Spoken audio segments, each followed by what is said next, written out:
여러분 안녕하십니까? BTV 위클리 뉴스입니다. 첫 번째 소식입니다. 천안 역세권 일원에 들어서는 천안 스타트업 파크 조성에 앞서 지역의 창업 생태계를 진단하고 대안을 제시하는 정책 토론회가 열렸습니다. 각계 전문가들이 참여한 토론회 주요 발언 송용환 기자가 정리했습니다. 지난해 중소벤처 기업부로부터 복합형 스타트업 파크로 지정된 천안시. 내년까지 국비 300억 원 등 830억 원을 들여 천안 역세권 일원에 복합연구시설과 창업 공간 등을 조성하고 500개의 스타트업을 유치할 계획입니다. 이런 가운데 천안시와 박완주, 문진석, 이정문 국회의원이 마련한 천안 스타트업 정책 토론회가 지난 주말 온라인으로 생중계됐습니다. 이날 토론자로 나선 충남 창조경제혁신센터 김재준 실장은 충남의 엔젤펀드 규모는 전국의 0.6%에 불과하고 개인 투자조합은 수치를 언급하기 어려울 정도로 투자 금액이 적다며 지역에서 창업한 기업들이 수도권으로 나갈 수밖에 없는 상황이라고 강조했습니다. 과연 천안에서 창업한 스타트업이 시드를 받을 수 있느냐, 천안에서. 못 받으면 다 수도권으로 나갈 수밖에 없어요. 90% 이상이 수도권에서 시드를 투자를 합니다. 과연 이러한 투자 생태계 여건에서 어떻게 천안을 혁신적인 창업 도시로 만들 것인지 그 부분에 대해서 좀 고민을 많이 해야 될 거라고 생각이 들고요. JB벤처스 유상훈 대표는 지역의 중견 제조기업의 투자 유치를 끌어낸다면 투자는 물론 신성장 동력을 찾기 위해 고심 중인 중견기업들에게도 돌파구가 될 것이라고 대안을 제시했습니다. 중견기업들이 가지고 있는 네트워크와 자금, 그리고 스타트업의 좋은 기술과 아이디어를 이 중견기업들이 흡수하게 되면서 빠른 성장할 수 있는 그런 개방형 혁신 모델이 되게 중요합니다. 이를 위해 지자체의 과감한 행재정적 지원이 필요하다는 조언도 나왔습니다. 투자를 해서 세제 혜택을 확실하게 준다든지 이런 방식을 통해서 천안시만큼은 들어오면 투자 유치도 발표 IR도 시민들이 다 들을 수 있는 그런 장소를 만들어 주신다면 기업들이 오고 개인 투자도 하고 그렇게 해서 펀드까지. 토론회를 지켜본 박상돈 시장은 충남도와 함께 벤처 펀드를 조성하거나 기존 투자사와 협력해 투자 규모를 늘리는 방안 등을 검토하겠다며 무엇보다 실패를 했을 때 재도전하기 좋은 도시를 만들겠다고 밝혔습니다. 실패에 대한 보상이 전혀 뒷받침되지 않기 때문에 겁이 나고 그래서 또 주저하게 되고 그렇기 때문에 아예 이 자리에서 실패하면 다시 수도권으로 다시 간다든지 이런 식으로 되는 일이 없도록 좀 많이 정책적으로 보완을 해야 되겠다는 생각을 했습니다. 약 3시간 동안 진행된 이날 토론회는 천안시청 유튜브 채널에서 다시 볼 수 있습니다. BTV 뉴스 송용환입니다. 코로나19가 장기화되면서 아산 옹기체험관이 문을 닫았습니다. 관람객 급감으로 운영업체가 파산한 건데 휴관이 장기화될 것으로 예상되면서 도고 지역 활성화에도 타격이 불가피해 보입니다. 보도에 김장석 기자입니다. 아산 옹기 발효 음식 전시체험관 주차장 입구가 굳게 닫혔습니다. 코로나19 장기화로 관람객이 급격히 줄면서 올해 말까지인 계약 기간을 채우지 못하고 운영업체가 파산한 겁니다. 이에 위탁자인 아산시는 지난 1일 업체와 계약을 해지했습니다. 실제 옹기체험관 관람객은 지난 2019년 11,712명에서 지난해 4,600여 명으로 절반 이상 급감했습니다. 코로나 때문에 휴관 기간이 길었고 아시다시피 학교나 단체에서 움직이질 않으니까 당연히 수익이 줄을 수밖에 없죠. 결국 옹기체험관은 무기한 휴관에 들어갔습니다. 이에 아산시는 옹기체험관을 활성화할 수 있도록 용역을 실시하고 있다며 하반기 수립을 완료할 계획이라고 밝혔지만 코로나 상황의 운영 적자 우려로 신규 수탁자 선정에 어려움이 예상되는 상황. 실제로 지난 2011년부터 수탁업체가 4번이나 바뀌었고 공모 때마다 어려움을 겪었습니다. 이처럼 옹기체험관이 문을 닫으면서 도구 지역 활성화 노력에도 빨간불이 켜졌습니다. 지난해 1월 머무르는 도구를 만들기 위해 각 관광지를 잇는 패키지 상품을 개발했지만 관광지 중 하나인 옹기체험관의 휴관이 장기화될 것으로 예상되면서 타격을 입을 수밖에 없습니다. 코로나19 장기화로 옹기체험관이 문을 닫으면서 도구 활성화에도 악재가 되고 있습니다. BTV 뉴스 김장섭입니다. 세종시가 하루 480톤의 생활 폐기물을 처리할 수 있는 친환경 종합타운 건립을 위해 지난해 1차 입지 후보지 공모를 거쳤지만 무산됐고 최근 재공모 일정까지 모두 마쳤는데요. 과연 결과는 어땠을까요? 김우순 기자의 보도입니다. 세종시가 지난 19일 친환경 종합타운 입지 후보지 재공모를 마친 결과 전동면 심중리와 송성리 등 두 곳에서 최종 신청한 것으로 확인됐습니다. 지난해 상반기에 진행된 1차 공모 당시에도 신청에 참여했던 지역들입니다. 구체적인 신청 위치까지는 아직 공개되지 않았지만 두 곳 모두 특별한 결격 사유는 없는 것으로 시는 파악하고 있습니다. 공모에 참여한 두 군데가 입지 조건에 맞느냐, 관련 법, 다른 법에 입지 제한을 받지 않느냐, 이렇게 해서 입지 후보지를 선정을 하게 됩니다. 그럼 입지 후보지가 선정이 되면 그 후보지에 대한 타당성 조사하고 영향 평가를 받고 나서 최종 입지가 선정이 되는 겁니다. 이런 절차를 모두 거치게 되면 최종 입지를 선정하는 데까지는 최소 1년이 소요될 것으로 전망됩니다. 세종시는 재공모에 응한 두 곳의 입지 후보지 가운데 최종 입지가 정해질 것으로 기대하고 있지만 아직 낙관하기엔 이릅니다. 인근 마을에선 입지 후보지로 신청할 거란 소식이 전해지자 며칠 전부터 반대 현수막이 내걸리는 등 조직적인 반발 조짐이 나타나고 있습니다. 주민들의 반대로 무산된 1차 공모 때와 비슷한 상황이 발생하고 있는 만큼 적극적인 소통이 요구되고 있습니다. 그래도 반대하시는 분들이 계시면 저희가 가서라도 어떻게 해서라도 1대1이라도 설명을 해드릴 거고요. 앞으로 이게 만약에 입지가 선정이 된다면 주민 편익시설이든 기금을 쓰는 거든 이런 거는 다 주민의 의견을 반영해서 저희가 추진을 하려고 하는 거고요. 만약 이번에도 최종 입지를 낙점하지 못하면 어떻게 될까? 법에 정해진 두 차례의 공고를 모두 거친 만큼 행정 절차에 따라 후보지를 선정하고 건립 절차를 밟게 될 걸로 보입니다. 과연 이러한 최종 수단까지 가지 않고 세종시가 입지 후보지 인근 주민들과 원만한 협의를 이끌어낼 수 있을지 관심이 쏠리고 있습니다. BTV 뉴스 김우순입니다. 이달 들어 충남에서만 미세먼지 주의보가 7차례나 발령됐다고 하죠. 그만큼 환경 문제는 우리 생활에 밀접한 영향을 주고 있는데요. 충남교육청이 미래세대 주역인 학생들에 대한 중장기적인 환경교육 계획을 발표했습니다. 송용환 기자의 보도입니다. 다음 달 출시 예정인 초록 발자국이란 애플리케이션입니다. 학생들이 플라스틱 줄이기 등 친환경 생활을 실천하는 사진이나 영상을 업로드하면 매주 마일리지를 지급합니다. 이렇게 쌓은 마일리지는 지역 환경단체나 어려운 이웃들을 위해 사용할 수 있습니다. 환경보호에 동참하는 지역 기업들을 모집하고 기업들이 학생들의 마일리지를 돈으로 환산해 기부해 주는 겁니다.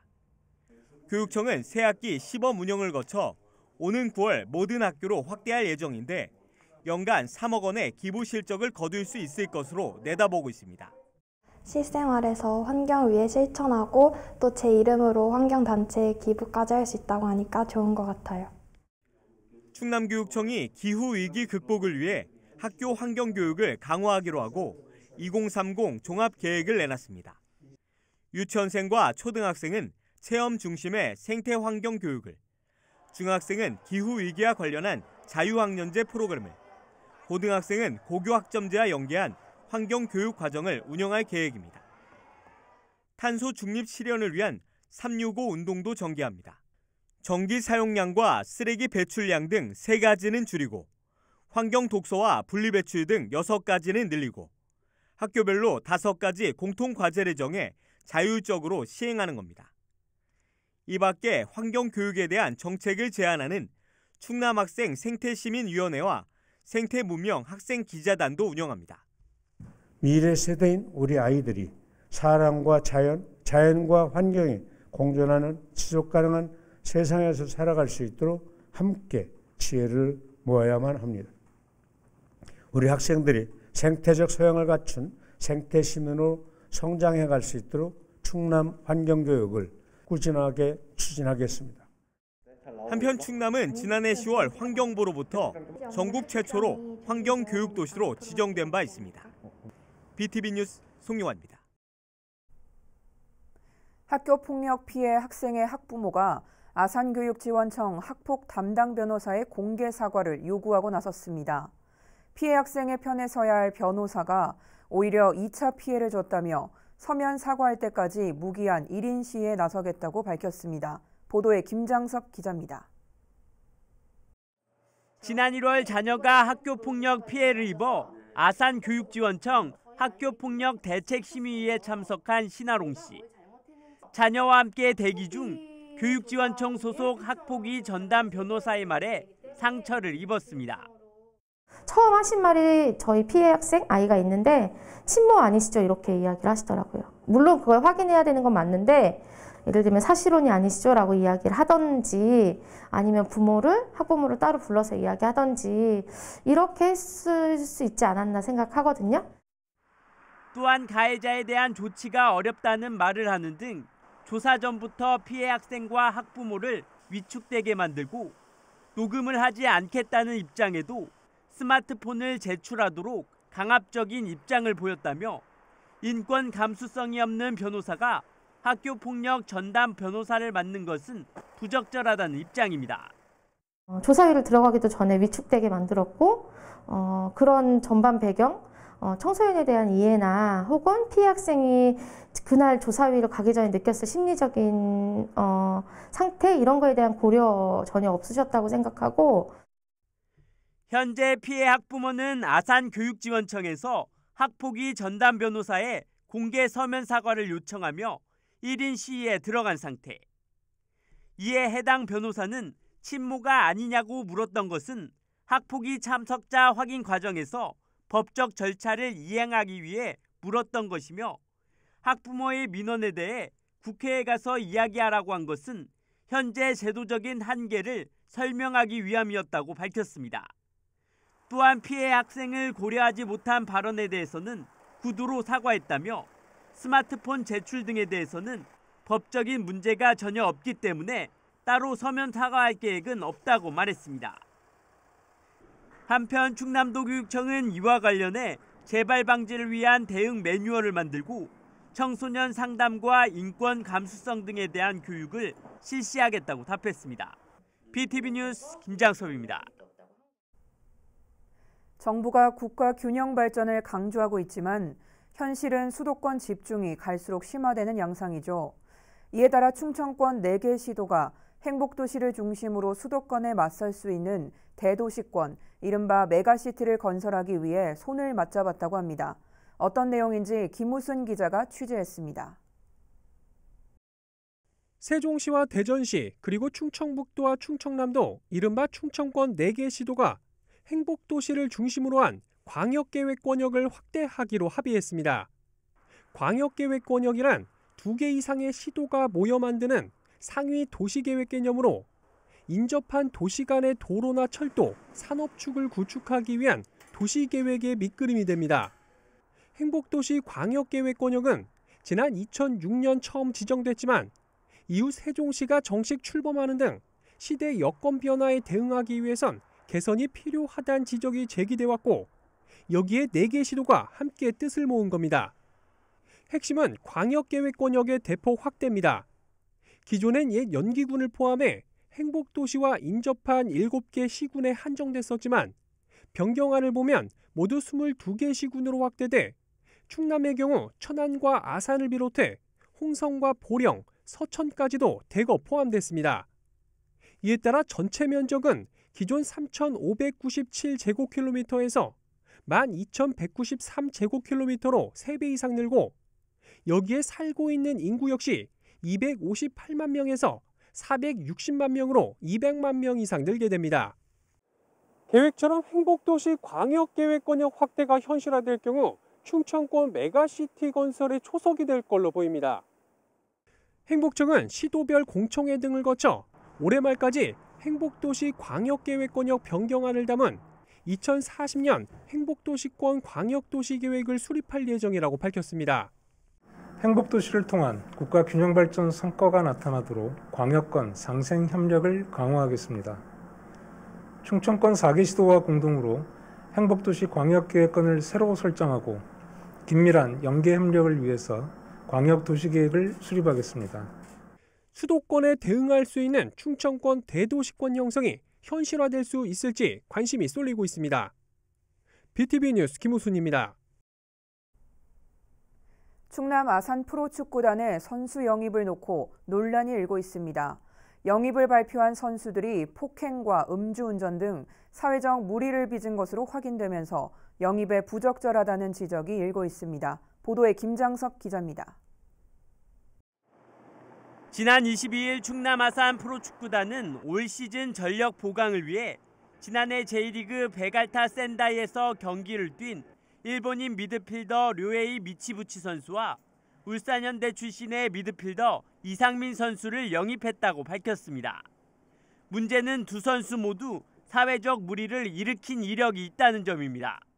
료에이 선수는 여성을 폭행한 혐의로 경찰에 체포되는 등 두 차례나 폭력 사건에 연루되며 지난해 10월 팀에서 방출됐습니다. 또한 이상민 선수는 지난해 음주운전으로 경찰에 적발돼 K리그 공식 경기 15경기 출장 정지 등 징계를 받은 것으로 확인됐습니다. 이 같은 사실이 알려지면서 충남 아산 FC 홈페이지에도 비판의 글이 올라오고 있는 상태. 시민단체들은 두 선수의 영입은 어떠한 잘못도 실력만 좋다면 괜찮다는 성적 지상주의를 시민구단이 용인하고 있다며 자라나는 세대에 교훈을 주기 위해서라도 해당 선수들을 방출해야 한다고 주장했습니다.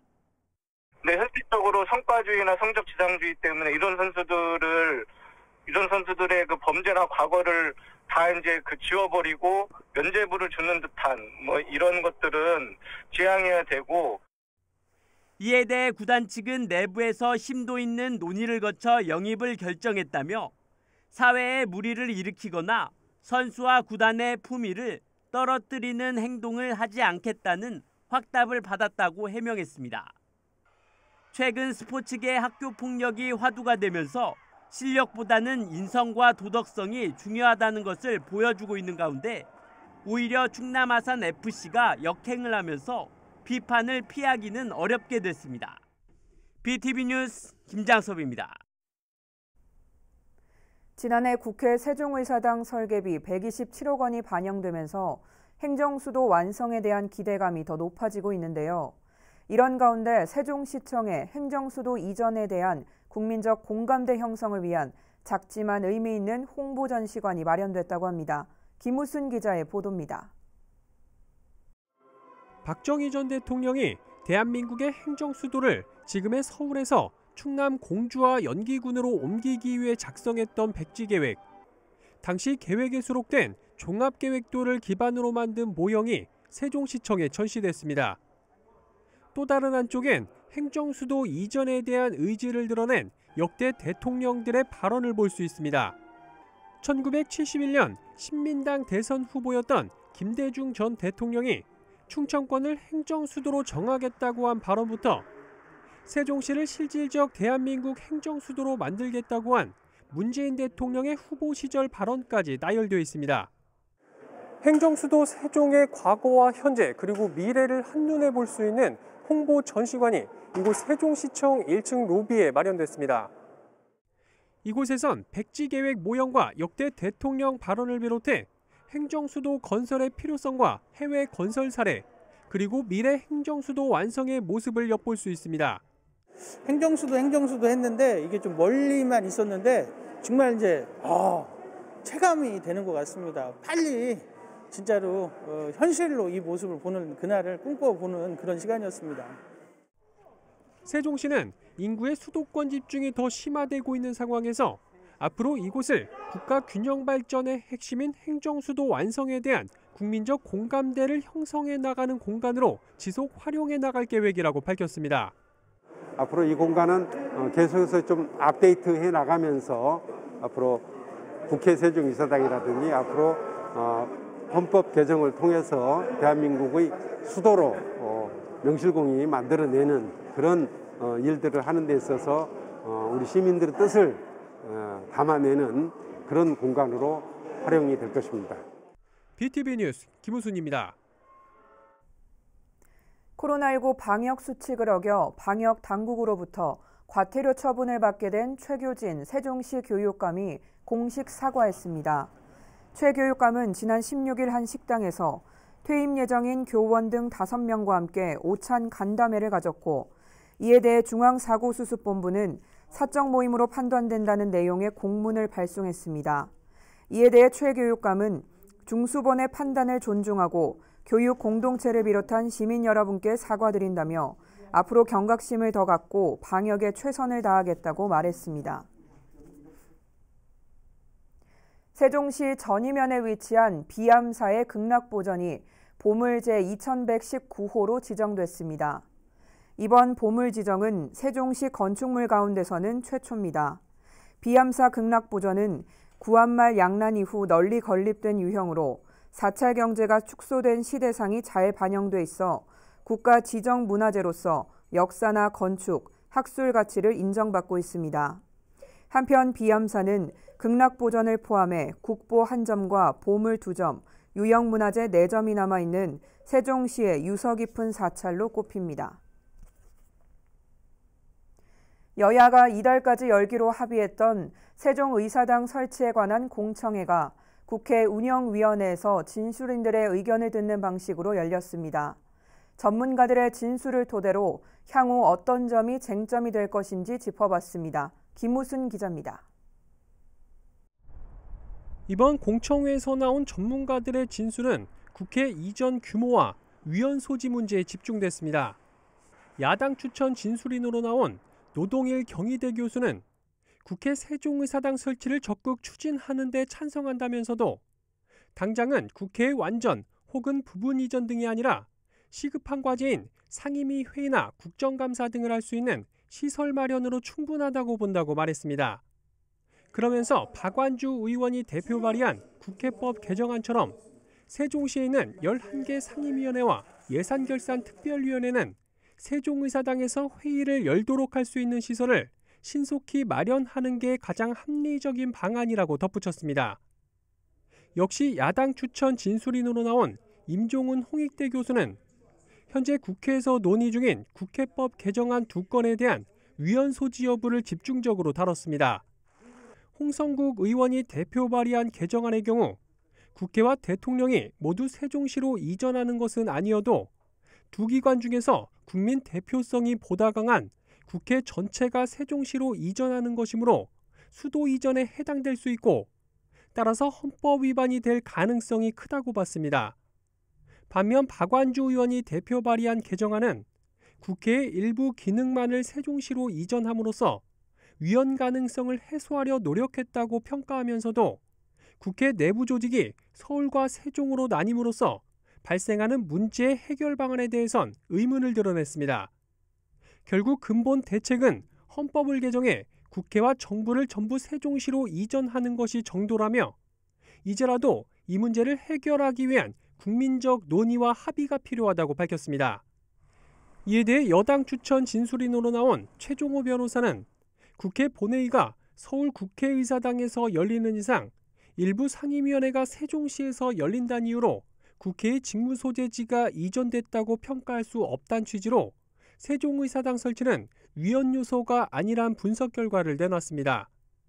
또 조판기 국토연구위원은 세종의사당 설치를 통한 행정 비효율 문제 해소와 국가 균형 발전 효과에 방점을 찍었습니다. 이날 공청회에서 나온 전문가 진술을 토대로 여야가 협의를 통해 조속한 시일 내 국회법 개정안을 통과시킬 수 있을 것인지 이목이 집중되고 있습니다. BTV 뉴스 김우순입니다. 이상으로 BTV 위클리 뉴스를 마칩니다. 시청해주신 여러분 고맙습니다.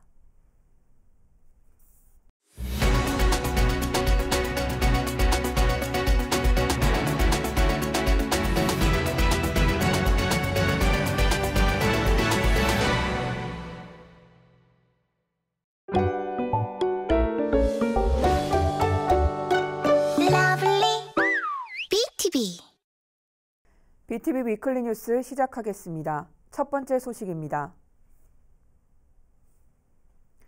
천안 역세권 일원에 들어서는 천안 스타트업 파크 조성에 앞서 지역의 창업 생태계를 진단하고 대안을 제시하는 정책 토론회가 열렸습니다. 각계 전문가들이 참여한 토론회 주요 발언 송용환 기자가 정리했습니다. 지난해 중소벤처 기업부로부터 복합형 스타트업 파크로 지정된 천안시.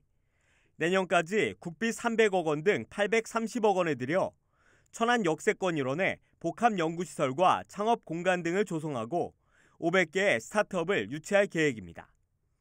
이런 가운데 천안시와 박완주, 문진석, 이정문 국회의원이 마련한 천안 스타트업 정책 토론회가 지난 주말 온라인으로 생중계됐습니다.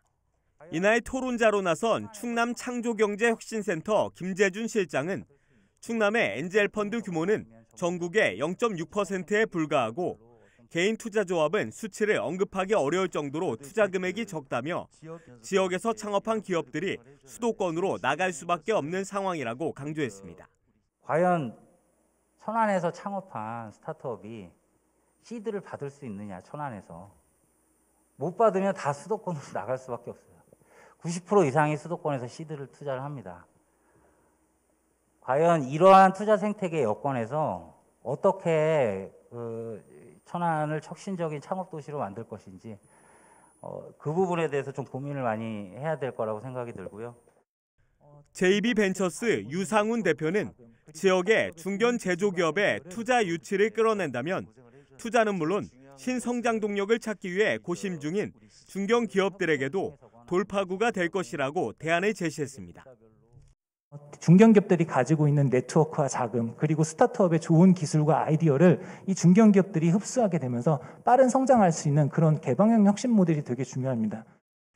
이를 위해 지자체의 과감한 행재정적 지원이 필요하다는 조언도 나왔습니다.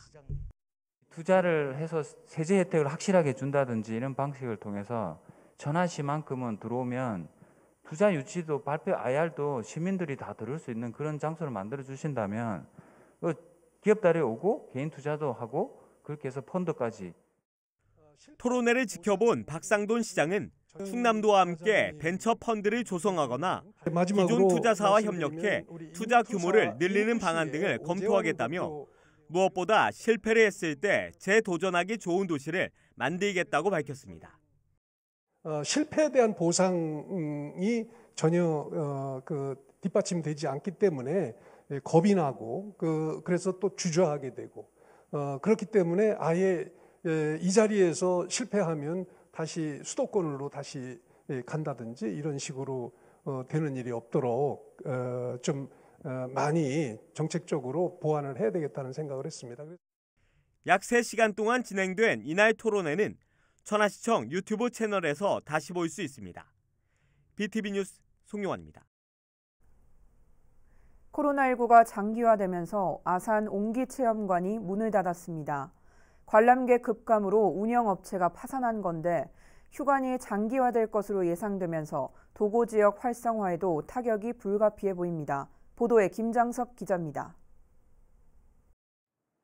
아산 옹기 발효 음식 전시체험관 주차장 입구가 굳게 닫혔습니다.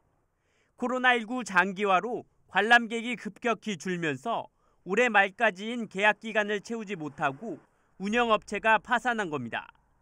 이에 위탁자인 아산시는 지난 1일 업체와 계약을 해지했습니다. 실제 옹기체험관 관람객은 지난 2019년 11,712명에서 지난해 4,600여 명으로 절반 이상 급감했습니다. 코로나 때문에 휴관 기간이 길었고 아시다시피 학교나 단체에서 움직이질 않으니까 당연히 수익이 줄을 수밖에 없죠. 결국 옹기체험관은 무기한 휴관에 들어갔습니다.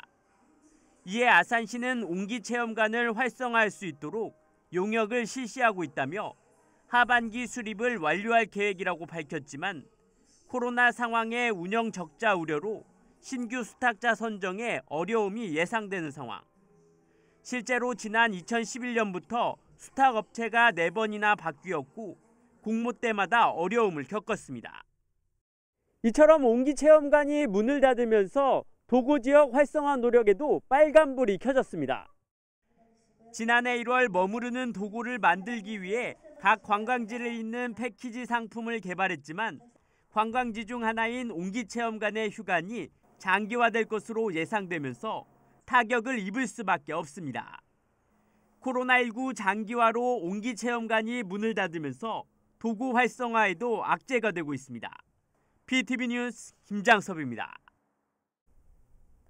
세종시가 하루 480톤의 생활 폐기물을 처리할 수 있는 친환경 종합타운 건립을 위해 지난해 1차 입지 후보지 공모를 거쳤지만 무산됐고 최근 재공모 일정까지 모두 마쳤는데요. 과연 결과는 어땠을까요? 김우순 기자의 보도입니다.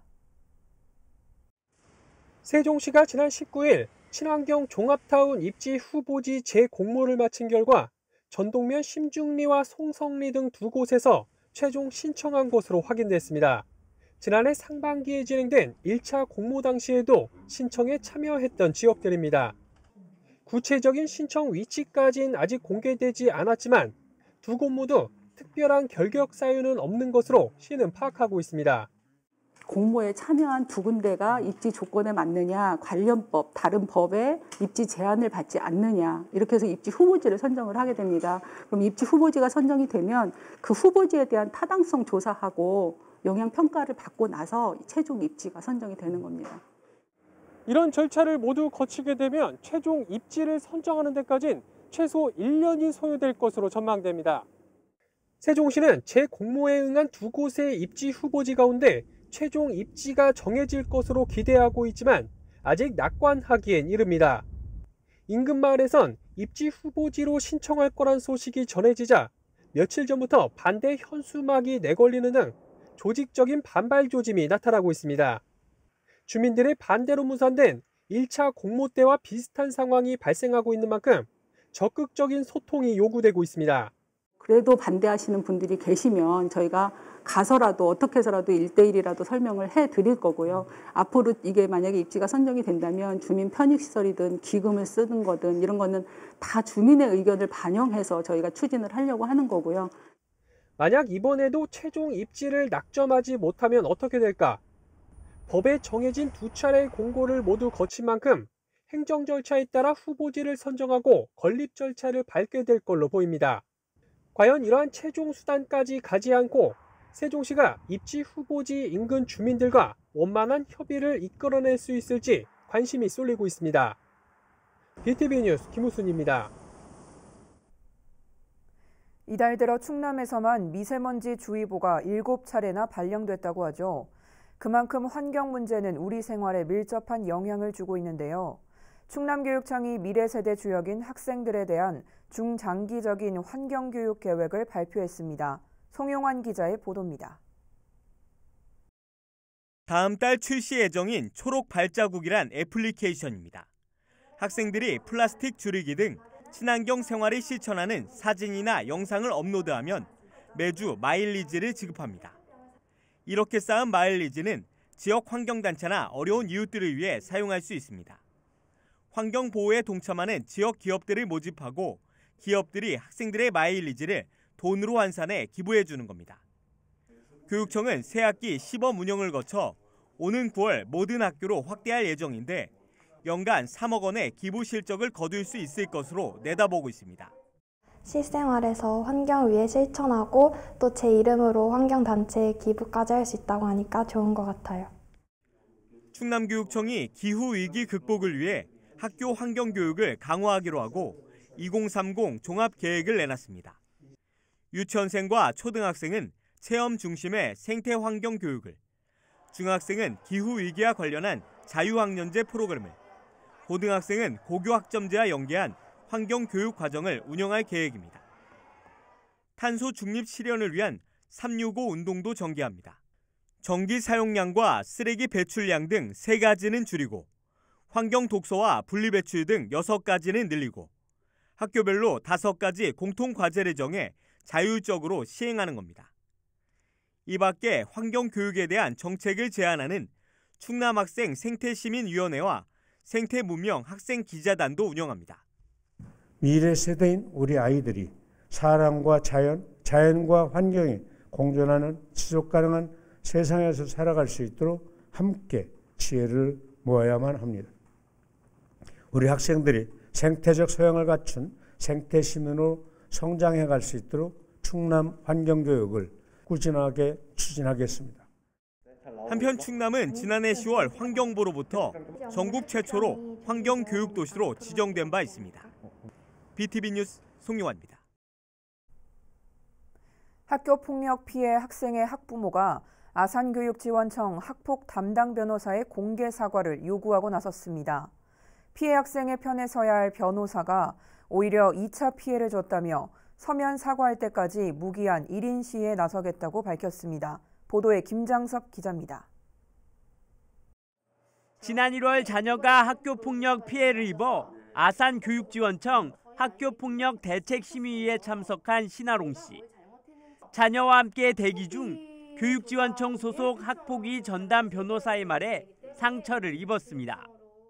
처음 하신 말이 저희 피해 학생 아이가 있는데 친모 아니시죠? 이렇게 이야기를 하시더라고요. 물론 그걸 확인해야 되는 건 맞는데 예를 들면 사실혼이 아니시죠? 라고 이야기를 하던지 아니면 학부모를 따로 불러서 이야기하던지 이렇게 했을 수 있지 않았나 생각하거든요.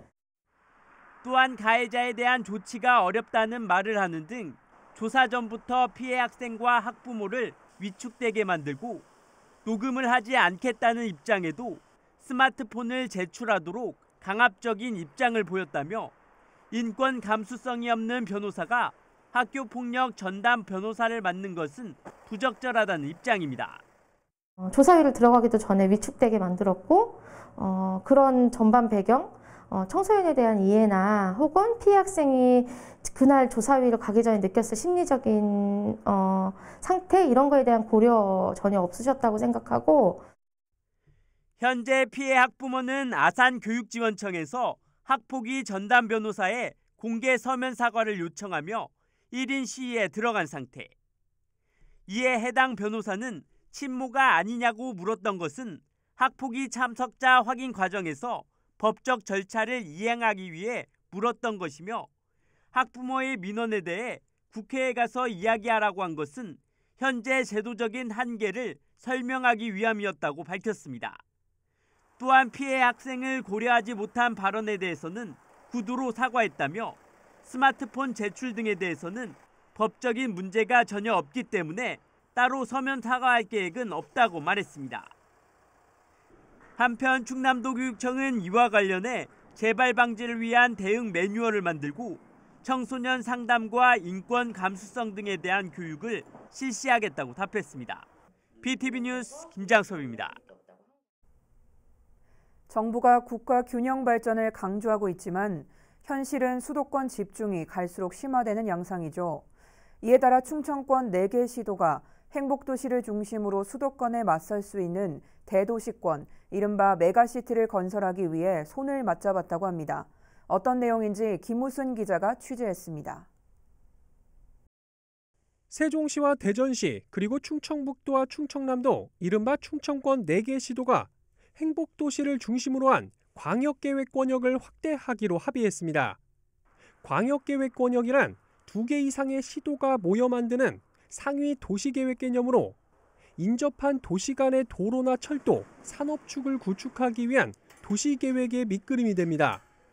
행복도시 광역계획 권역은 지난 2006년 처음 지정됐지만 이후 세종시가 정식 출범하는 등 시대 여건 변화에 대응하기 위해선 개선이 필요하다는 지적이 제기돼 왔고 여기에 4개 시도가 함께 뜻을 모은 겁니다. 핵심은 광역계획 권역의 대폭 확대입니다. 기존엔 옛 연기군을 포함해 행복도시와 인접한 7개 시군에 한정됐었지만 변경안을 보면 모두 22개 시군으로 확대돼 충남의 경우 천안과 아산을 비롯해 홍성과 보령, 서천까지도 대거 포함됐습니다. 이에 따라 전체 면적은 기존 3,597제곱킬로미터에서 12,193제곱킬로미터로 3배 이상 늘고 여기에 살고 있는 인구 역시 258만 명에서 460만 명으로 200만 명 이상 늘게 됩니다. 계획처럼 행복도시 광역계획권역 확대가 현실화될 경우 충청권 메가시티 건설의 초석이 될 걸로 보입니다.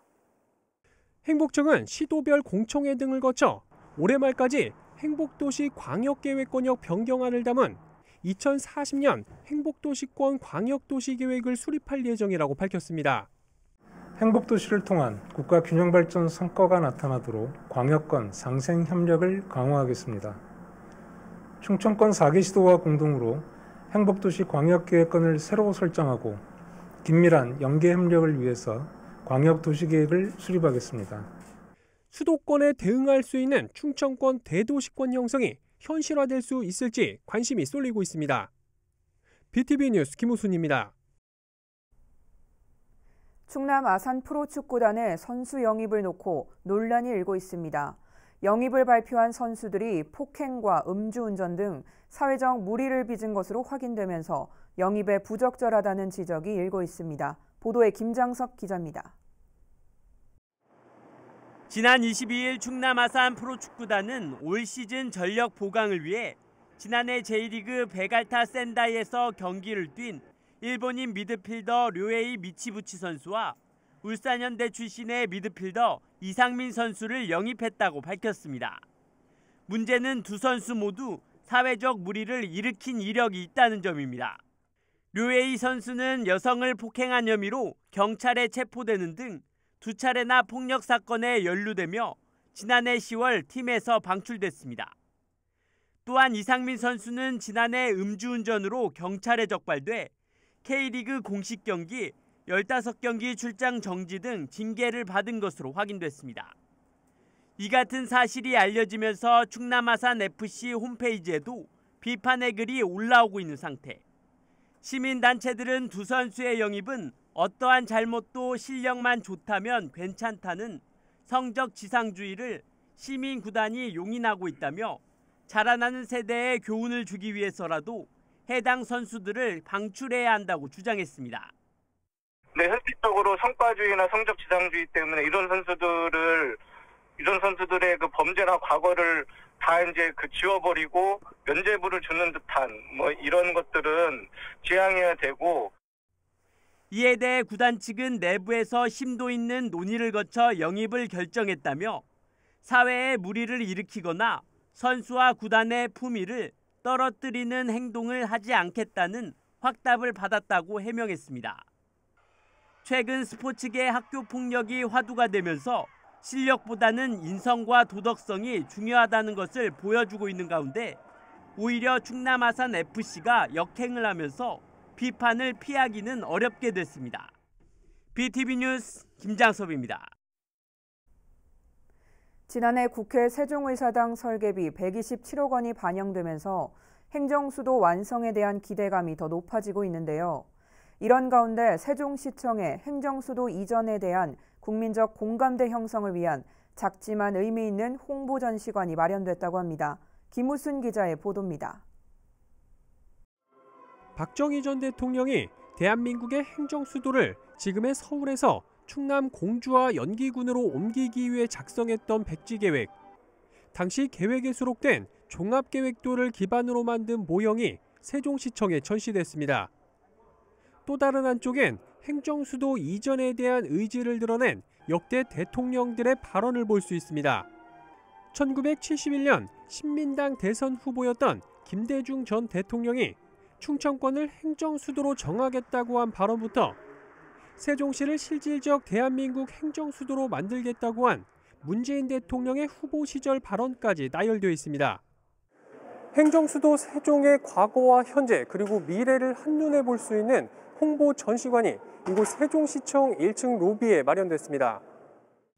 이곳에선 백지계획 모형과 역대 대통령 발언을 비롯해 행정수도 건설의 필요성과 해외 건설 사례, 그리고 미래 행정수도 완성의 모습을 엿볼 수 있습니다. 행정수도 했는데 이게 좀 멀리만 있었는데 정말 이제 체감이 되는 것 같습니다. 빨리 진짜로 현실로 이 모습을 보는 그날을 꿈꿔보는 그런 시간이었습니다. 세종시는 인구의 수도권 집중이 더 심화되고 있는 상황에서 앞으로 이곳을 국가 균형 발전의 핵심인 행정수도 완성에 대한 국민적 공감대를 형성해 나가는 공간으로 지속 활용해 나갈 계획이라고 밝혔습니다. 앞으로 이 공간은 계속해서 좀 업데이트해 나가면서 앞으로 국회 세종이사당이라든지 앞으로 헌법 개정을 통해서 대한민국의 수도로 명실공히 만들어내는 그런 일들을 하는 데 있어서 우리 시민들의 뜻을 담아내는 그런 공간으로 활용이 될 것입니다. BTV 뉴스 김우순입니다. 코로나19 방역 수칙을 어겨 방역 당국으로부터 과태료 처분을 받게 된 최교진 세종시 교육감이 공식 사과했습니다. 최 교육감은 지난 16일 한 식당에서 퇴임 예정인 교원 등 5명과 함께 오찬 간담회를 가졌고 이에 대해 중앙사고수습본부는 사적 모임으로 판단된다는 내용의 공문을 발송했습니다. 이에 대해 최 교육감은 중수본의 판단을 존중하고 교육 공동체를 비롯한 시민 여러분께 사과드린다며 앞으로 경각심을 더 갖고 방역에 최선을 다하겠다고 말했습니다. 세종시 전이면에 위치한 비암사의 극락보전이 보물 제2119호로 지정됐습니다. 이번 보물 지정은 세종시 건축물 가운데서는 최초입니다. 비암사 극락보전은 구한말 양난 이후 널리 건립된 유형으로 사찰 경제가 축소된 시대상이 잘 반영돼 있어 국가 지정 문화재로서 역사나 건축, 학술 가치를 인정받고 있습니다. 한편 비암사는 극락보전을 포함해 국보 1점과 보물 2점, 유형문화재 4점이 남아있는 세종시의 유서 깊은 사찰로 꼽힙니다. 여야가 이달까지 열기로 합의했던 세종의사당 설치에 관한 공청회가 국회 운영위원회에서 진술인들의 의견을 듣는 방식으로 열렸습니다. 전문가들의 진술을 토대로 향후 어떤 점이 쟁점이 될 것인지 짚어봤습니다. 김우순 기자입니다. 이번 공청회에서 나온 전문가들의 진술은 국회 이전 규모와 위원 소지 문제에 집중됐습니다. 야당 추천 진술인으로 나온 노동일 경희대 교수는 국회 세종의사당 설치를 적극 추진하는 데 찬성한다면서도 당장은 국회의 완전 혹은 부분 이전 등이 아니라 시급한 과제인 상임위 회의나 국정감사 등을 할 수 있는 시설 마련으로 충분하다고 본다고 말했습니다. 그러면서 박완주 의원이 대표 발의한 국회법 개정안처럼 세종시에 있는 11개 상임위원회와 예산결산특별위원회는 세종의사당에서 회의를 열도록 할 수 있는 시설을 신속히 마련하는 게 가장 합리적인 방안이라고 덧붙였습니다. 역시 야당 추천 진술인으로 나온 임종훈 홍익대 교수는 현재 국회에서 논의 중인 국회법 개정안 2건에 대한 위헌 소지 여부를 집중적으로 다뤘습니다. 홍성국 의원이 대표 발의한 개정안의 경우 국회와 대통령이 모두 세종시로 이전하는 것은 아니어도 두 기관 중에서 국민 대표성이 보다 강한 국회 전체가 세종시로 이전하는 것이므로 수도 이전에 해당될 수 있고 따라서 헌법 위반이 될 가능성이 크다고 봤습니다. 반면 박완주 의원이 대표 발의한 개정안은 국회의 일부 기능만을 세종시로 이전함으로써 위헌 가능성을 해소하려 노력했다고 평가하면서도 국회 내부 조직이 서울과 세종으로 나뉨으로써 발생하는 문제 해결 방안에 대해선 의문을 드러냈습니다. 결국 근본 대책은 헌법을 개정해 국회와 정부를 전부 세종시로 이전하는 것이 정도라며 이제라도 이 문제를 해결하기 위한 국민적 논의와 합의가 필요하다고 밝혔습니다. 이에 대해 여당 추천 진술인으로 나온 최종호 변호사는 국회 본회의가 서울 국회의사당에서 열리는 이상 일부 상임위원회가 세종시에서 열린다는 이유로 국회의 직무 소재지가 이전됐다고 평가할 수 없다는 취지로 세종의사당 설치는 위헌 요소가 아니란 분석 결과를 내놨습니다. 또 조판기 국토연구위원은 세종의사당 설치를 통한 행정 비효율 문제 해소와 국가 균형 발전 효과에 방점을 찍었습니다. 이날 공청회에서 나온 전문가 진술을 토대로 여야가 협의를 통해 조속한 시일 내 국회법 개정안을 통과시킬 수 있을 것인지 이목이 집중되고 있습니다. BTV 뉴스 김우순입니다. 이상으로 BTV 위클리 뉴스를 마칩니다. 시청해주신 여러분 고맙습니다.